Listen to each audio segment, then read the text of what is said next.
A for appreciate, which is practice gratitude. And gratitude practice is never underestimate the power of gratitude.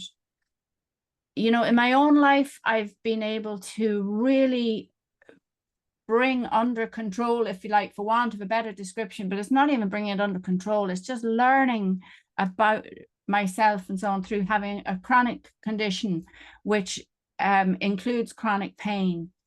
And gratitude practice has been a phenomenal game changer in helping reduce all of those symptoms simply by being grateful for the parts of my body that do work well, and being grateful to the parts of my body that don't work the way I want them to work. And yet by being grateful to them for trying their best for me, because our body is this amazing piece of kit that is always trying its best for us. You know, anybody who's worked with the elderly will know how hard it can be to die. I know that some people die, you know, unexpectedly and seemingly, you know, in an instant.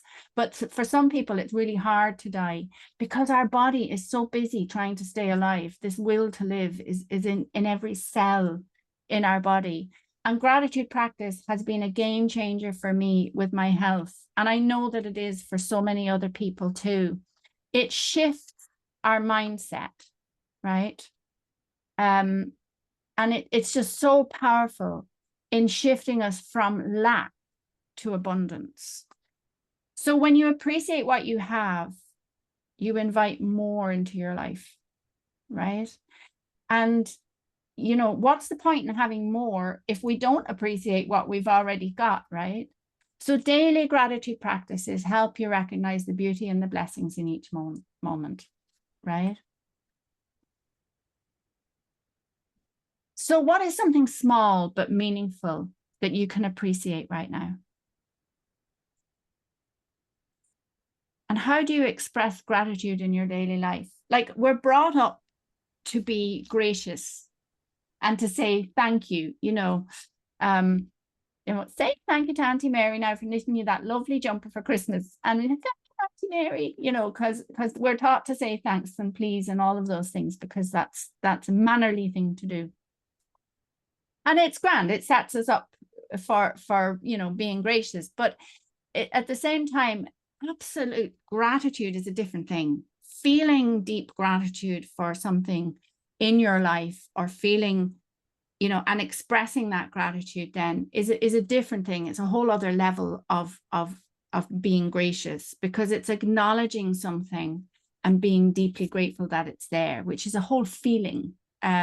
Because you can say thank you to Auntie Mary for the lovely jumper she knitted you, but you mightn't actually think that it's a lovely jumper. You might think it's gross and you want to hide it in the back of the wardrobe and never wear it. So you're not actually grateful. You're saying thank you. So it's very different to actually be grateful, you know, for the things in your life.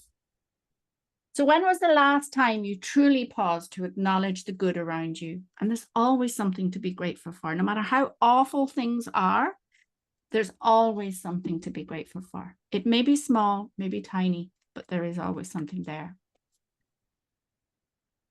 The other thing about gratitude is that radical gratitude is a thing. Radical gratitude is a beautiful practice. It's a very powerful practice. And it's not about sprinkling pixie dust on things and saying, oh, well, that's all right, then I can be grateful for this and it's okay.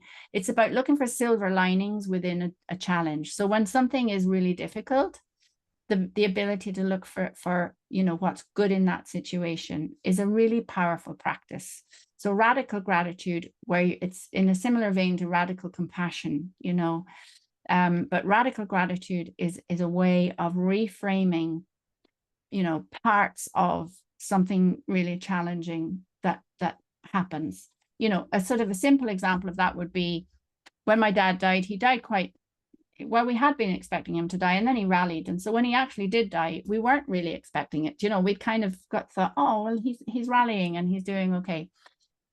But for me, the silver lining was that I had managed to have a beautiful few hours with him and my children the day before, which was an absolute gift. So that for me was the radical gratitude, you know, in his death. We were very sad that he died, but I was deeply grateful for that time with him beforehand.